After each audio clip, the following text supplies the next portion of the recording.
कुछ कर सकती है ना? बिल्कुल कर सकते हैं। तो ये सतयुगी चलने देते, कलयुग क्यों बना दिया? अब आप कहो कि जी संडे ही रही आए मंडे ना आए, संडे ही रही आए सोमवार हो ही ना, संडे में छुट्टी बढ़िया रहती है, ये भगवान मंडे ना आए सोमवार ना आए, क्या हो सकता है मेरे भाई? जैसे ये नहीं हो सकता ऐसे युग कैसे रुक सकते हैं? ये तो क्रम है, सतयुग त्रेता द्वापर कलयुग उसी तरह चलते हैं जैसे रविवार सोमवार मंगलवार चलता है। और गुरुजी आप सभी चैनल को सब्सक्राइब कर लीजिएगा। जो भी यूट्यूब पर देख रहे हैं चैनल को सब्सक्राइब कर लीजिए और शेयर कीजिएगा। श्रीमन्नारायण, मैं तृप्ति आप सभी का स्वागत करती हूँ अपने YouTube चैनल सनातनी श्रीका में। जी हाँ फ्रेंड्स, जैसा कि आप जानते हैं महाराज अनुरुद्धाचार्य जी की प्रश्नोत्तरी में लोग आते हैं और अपने ही सवाल के जवाब पाकर बहुत खुश होते हैं।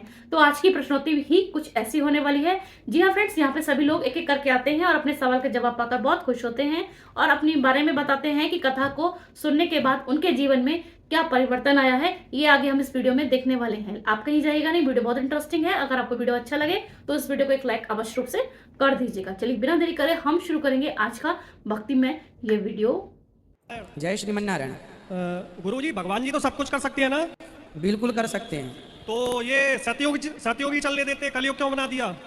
अब आप कहो कि जी संडे ही रही आए मंडे ना आए, संडे ही रही आए सोमवार हो ही ना, संडे में छुट्टी बढ़िया रहती है, ये भगवान मंडे ना आए सोमवार ना आए, क्या हो सकता है मेरे भाई?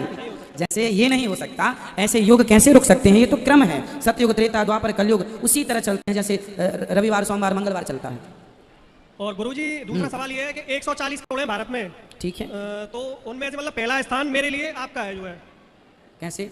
मतलब आप वो काम कर रहे हैं शायद कोई नहीं कर सकता।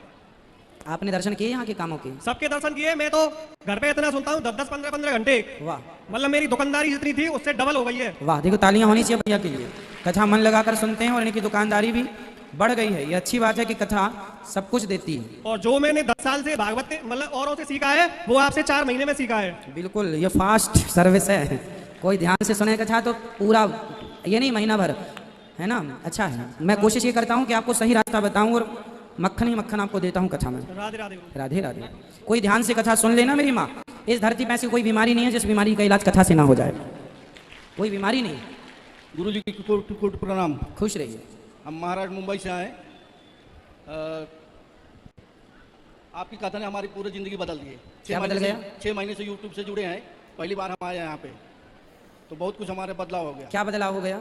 बदलाव इतना, मतलब मटन मच्छी चिकन इतना खाते थे सब छूट गया, दारू पीते थे वो भी छूट गया, बस खाली यही ध्यान है बस। तालियां हो जाएं। देखिए शराब और मांस, सब शराब मांस कथा से छूट गई। अब इसके लिए कोई हॉस्पिटल तो बना नहीं है कि हॉस्पिटल में इसका इलाज होता है। गुरुजी आपसे एक सवाल था। बोलिए। ये राम जी के कितने सुपुत्र थे? राम जी के कितने सुपुत्र थे? कितने सुपुत्र थे? हाँ। 2 ही हैं, लव और कुश। नहीं, हमें तो सुनने में आया ये खाली लव थे। कहा जाता है कि कुश को कुशा से बनाया गया, पर ये बात असत्य है। हाँ। ये कही तो जाती है, हाँ। पर ये गलत है। स्वयं माता जानकी जी से लव कुश दोनों का ही प्राकट्य हुआ। जब एक पुत्र हो ही गया था तो फिर कुशा से बनाने की क्या जरूरत पड़ी? कहीं लिखा नहीं है, ये कहा जाता है, पर यह कही बात असत्य है। सत्य यह है कि राम जी के 2 पुत्र थे, लव कुश, और दोनों माता सीता से प्रकट हुए थे। प्रणाम। खुश रहिए। धन्यवाद गुरुजी, मैं आपको प्रणाम करता हूँ जी। मेरे को 19 साल से ना जाने क्या हो गया, मुझे खुद को समझ में नहीं हो आ रहा है। 19 साल से मुझे इसमें, जब 15 साल का था और आज मेरी 36 साल की उम्र हो गई है, और 15 साल की उम्र में गलती से मैंने सिर्फ राधे श्याम का भजन सुन लिया था। गलती से, मालूम ही नहीं था मैं कि भाई क्या होता है भजन, सत्संग क्या होता है, सिमरन क्या होता है, कुछ समझ में नहीं आता था। मैं उस टाइम तो ज्ञान ही नहीं था हमारे पास। तो जैसे तैसे करके धीरे धीरे सत्संग सुनने लगे हम।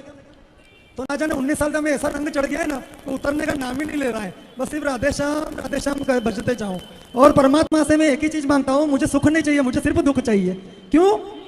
कि मुझे दुख होगा तभी मैं राधे श्याम को याद कर पाऊंगा, नहीं तो मैं वरना कहाँ से याद कर पाऊंगा। अच्छा है, भाव अच्छा है आपका। पर भगवान अपने भक्त को कभी दुख देते नहीं हैं। भगवान तो सदा अपने भक्त को सुख ही सुख देते हैं। हाँ, 19 साल से एक ही सोच है, बस कुछ ऐसा कर जाऊं, इतनी सेवा करूं, चाहे दम रहे या ना रहे, चाहे जान रहे ना रहे शरीर में, चाहे इधर इस धरती पर जिसने परमात्मा ने जन्म लिया है, चाहे मैं कोई भी हूँ, चाहे मुझे कोई पहचान या नहीं पहचान, मुझे कोई फर्क नहीं पड़ने वाला। ना जाने ऐसा रंग गया 19 साल से, तो मुझे कुछ समझ में नहीं आ रहा है। जहाँ देखो मुझे परमात्मा ही दिखाई दे रहा है। ऐसा क्यों हो रहा है गुरुजी? बस एक ही सवाल है। अच्छा है ना, तो ये तो होना अच्छी बात है। मतलब निकल नाम ही नहीं, मतलब कुछ अच्छा, हो ही इस स्थिति तक पहुँचना सब चाहते हैं, जिस स्थिति में आप हो।